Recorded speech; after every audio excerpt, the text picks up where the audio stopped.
you that's already living it. They told you to attract it, to visualize it, to write it down 10 times a day and feel it in your bones. But here's the paradox. The very act of trying to pull something in can be what keeps it away. This is the unseen trap of the attraction mindset. When you believe you have to draw something into your life, whether it's love, abundance, peace, or purpose, you're reinforcing, without realizing it, that it's not here yet. You're affirming its absence. And in the quantum field, that sense of distance is everything. The universe doesn't respond to wanting. It responds to being. The field isn't a wish list you place an order with. It's a mirror, reflecting your frequency with absolute precision. Every time you long for something, you're broadcasting lack. Every time you chase, you're vibrating from the absence of what you want, and the mirror reflects that right back. This is where so many people get stuck. They affirm with their words, but contradict with their energy. They meditate in the morning, then spend the rest of the day in panic. They say they believe, but deep down they're radiating fear.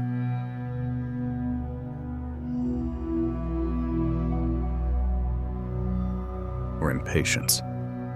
The result? The same cycles. The same delays.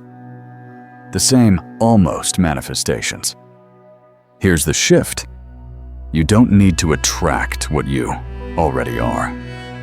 You're not pulling something from a distance. You're collapsing into what's already available in the field. Everything you want already exists, not as fantasy, but as frequency. Think of it like tuning a radio. All the channels exist simultaneously. You're not creating a station, you're matching it. The moment your thoughts, emotions, and identity align with that frequency, the reality locks in. This is the move from attraction to alignment.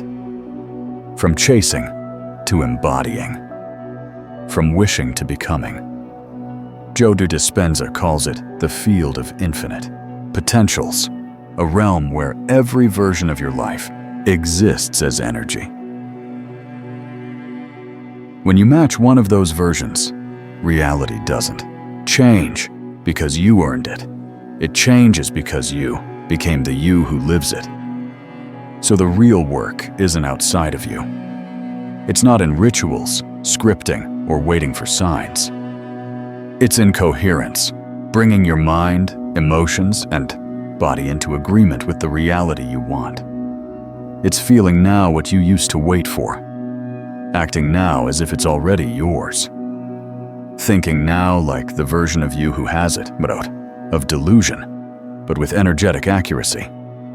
You're not attracting, you're remembering. You're realigning with a version of yourself that already exists in a parallel possibility. So consider this. What if your delay isn't divine timing at all? What if the field has already lined it up, but your current identity can't hold it because the signal doesn't match? The chase ends when you see this. The noise fades. You stop getting and start being. Because you've never truly been separate from your dream. You were just tuned to the wrong frequency. The future isn't a place you reach. It's a version of you that you embody, and the quantum field has been waiting for your signal all along. The now you've been overlooking isn't a poetic idea, it's literal quantum reality. In the classical way of thinking, life feels linear, cause then effect, action, then result. But in the quantum world, time is non-linear. Reality doesn't march forward in a straight line, exists as an infinite spectrum of outcomes, all vibrating in potential, all waiting for one thing, your alignment. In this realm, you don't attract a new reality, you tune into it. You access it. You collapse it. At the quantum level, Everything behaves as both particle and wave. A wave is pure potential, countless possibilities until it's observed. The moment a conscious observer focuses on that wave, it collapses into a specific outcome. This isn't theory, it's proven. The famous double-slit experiment shows it over, and over-observation changes reality. Your attention is not passive, it's creative. It doesn't just watch, it decides. This is where quantum manifestation truly begins, asking the universe to bring you something, but by becoming the kind of energy that resonates with what already exists. Think of your desires like radio frequencies. The abundance you crave, it's on one station. The love you want, it's on another. Your dream life isn't hidden behind a locked door, it's broadcasting right now. But if you're tuned to fear, lack, or survival mode, you won't hear it. Not because it isn't there, but because you're not in resonance with it. Go. Resonance is the master key. In the quantum field, like attracts like isn't philosophy, it's physics. Every thought, every emotion, every belief carries a frequency. When your internal state matches the frequency of the reality you want, the field doesn't deliver it, it mirrors it. Your identity becomes the signal. Your energy becomes the command. This is where Neville Goddard's teaching, assume the feeling of the wish fulfilled, meets quantum science. It's not about pretending. It's about embodying. It's about feeling now what your future self feels, naturally, not as a performance, but as a broadcast. You don't collapse a new reality by thinking harder, you do it by being it. That's why chasing often delays the very thing you want, because the act of chasing vibrates from the belief, I don't have it yet. That frequency can only match more longing, more waiting, more separation. The shift comes when you enter presence, not wishful presence, but vibrational coherence. You stop asking and start allowing. You stop wishing and start receiving. Reality isn't something out there to pull toward. It exists within the bandwidth of your frequency. Your work is to tune your inner state to the life you want to live. That means feeling abundant before the money arrives, feeling loved before the relationship shows up, feeling whole before anything external validates it. This isn't delusion, it's alignment. The quantum field isn't testing you, it's responding to your vibration. When your thoughts and emotions match the timeline of your desired life, the field collapses in your favor, not as a reward I did, but as a law. You don't manifest from the energy of needing. You manifest from the vibration of knowing. Every time you say, I want this, the field listens, but not to your words. It listens to your vibration. And if that vibration says, it's not here yet, that's what it mirrors. This is the paradox that keeps people in cycles of almost manifestations. They want a reality they haven't yet become. You can't hold a reality you're not emotionally compatible with. Even if it shows up temporarily, it will slip away, say, because your subconscious will protect the identity you've been confirming with your daily thoughts, feelings, and energy. Your energy is a radio signal. You can't tune into 1OF while broadcasting it out, no matter how much you crave the music of your dream life.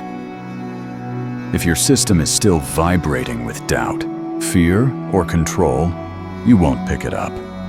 Not because it's missing, but because you're not yet there. And this is where the ego subtly keeps you stuck. The ego thrives in the gap between who you are and what you want. It lives in the illusion of, I'll be happy when, and feeds off the sense that something is missing. It pushes you to try harder, seek more, chase, endlessly. But the quantum field doesn't respond to effort. It responds to coherence, of alignment so clean that the universe has no choice but to meet you there. Coherence isn't born from straining, forcing, or endlessly doing. It emerges when you trust so deeply that your nervous system stops bracing for impact.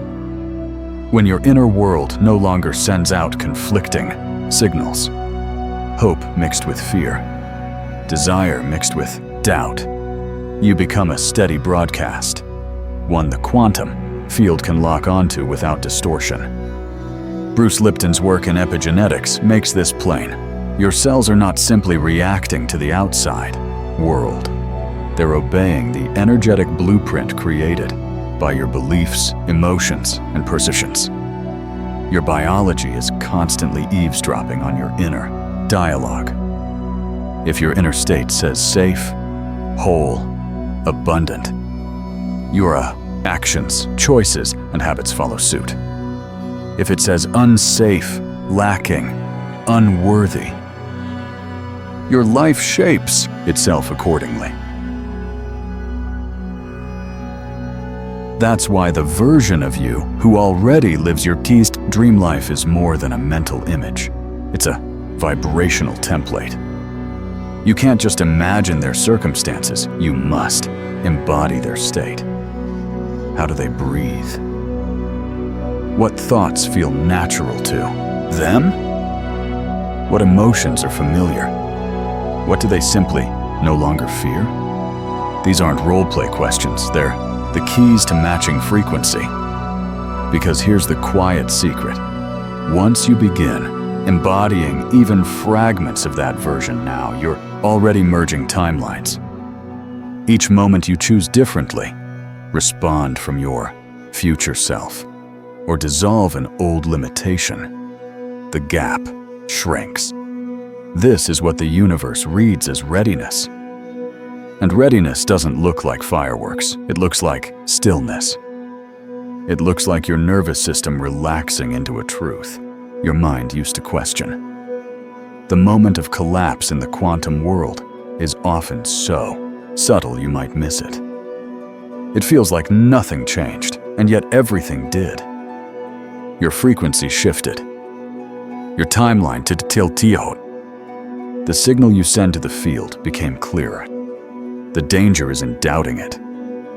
Your senses, trained in linear time, expect immediate evidence. When it doesn't show up instantly, the ego whispers, "See, nothing happened." And if you buy into that, you drop back into the lower frequency that kept you waiting. This is where faith stops being abstract and becomes an energetic discipline. Faith holds the frequency steady even when the outer world hasn't caught up. It's telling the field, "This is who I am now," and refusing to broadcast anything else. Think of it like planting a seed. The moment you align, you've already planted it. You can't see the roots forming, but they are. The field is rearranging itself in your favor, invisibly at first. If you keep watering that seed with the same frequency, gratitude, trust, coherence, the sprout will appear. And coherence? That's the fertile soil. When your heart says, "I already have it," and your mind stops arguing, your electromagnetic field becomes ordered, powerful, unmistakable. The HeartMath Institute's research shows that in this state, your signal is exponentially more precise, and the quantum field always responds to the clearest signal. This is why surrender isn't passive, it's magnetic. It's not giving up, it's giving over. It's releasing the need for your dream to come in a certain form or on a certain timeline, because you already know. It's done. That's the receptive mode. Not reaching, not chasing. Just standing as the version of you who is ready now. And in that readiness, reality bent. When you move from wanting to knowing, you begin to receive. Not because you finally earned it, but because you're finally aligned with it. You may never witness the exact moment your reality shifts, but you'll feel it. An unshakable calm, a sudden clarity, a quiet joy without a reason. That's your cue. That's the echo of the collapse, the true beginning, change. In that moment, you're no longer fighting for your new life, you're living from it. So when you feel that invisible shift, stay there. Don't search for proof. Don't panic if the outer world takes a moment to catch up. Hold your frequency and the world will follow. Manifestation isn't about creating something new, it's about becoming something true. And once you become it, reality has no choice but to match you. The universe isn't testing you or withholding anything. It's simply responding. The quantum field doesn't check your past, measure your worth, or weigh your goals. It reads one thing only, your frequency. If you've been asking for abundance but vibrating scarcity, the field mirrors scarcity. If you've been affirming love but carrying fear, it mirrors fear. If you've been dreaming of freedom but clinging to control, it mirrors the control. The field doesn't judge, it reflects. This is the shift. Manifestation is not about convincing the universe. It's about aligning with the version of you who already has it. That version exists now in the field, but you can't experience it while living in a frequency that contradicts it. Peace can't flow through chaos, and worth can't be delivered through self-doubt. It's not because you're undeserving. It's because the signals don't match. So stop trying to control outcomes and start curating your inner state. Observe your thoughts without judgment. Notice your emotional baseline, the feeling you live in most of the time, because that's your true broadcast. The signal you send when no one's watching sets the tone for your life. When you take responsibility for that signal, you stop asking, "Why is this happening to me, sir?" and start asking, "What am I broadcasting that's calling this in?" Not from blame, but from awareness. Most people try to change the reflection without changing the source. They chase money without healing their lack, seek love without feeling lovable, and demand freedom while clinging to fear. And the field keeps responding as it always does. Ask yourself now, what am I consistently observing? What emotions am I repeating? What frequency am I living in? Not just during meditation, but in my everyday life. This isn't about perfection. It's about consistency. Choose again and again to return to the frequency of who you want to be until it feels natural, and then it becomes reality. When you realize the field is neutral, you take back your power. No judgment, no limits, only energetic agreements, and you can rewrite them at any moment. Every breath, every belief, every act of presence is a wutsura. Vote for the reality you're choosing. So make this the moment you stop reacting and start radiating. Stop begging and start broadcasting. Stop explaining and start embodying. The field is already ready listening. Manifestation isn't about intensity. It's about coherence.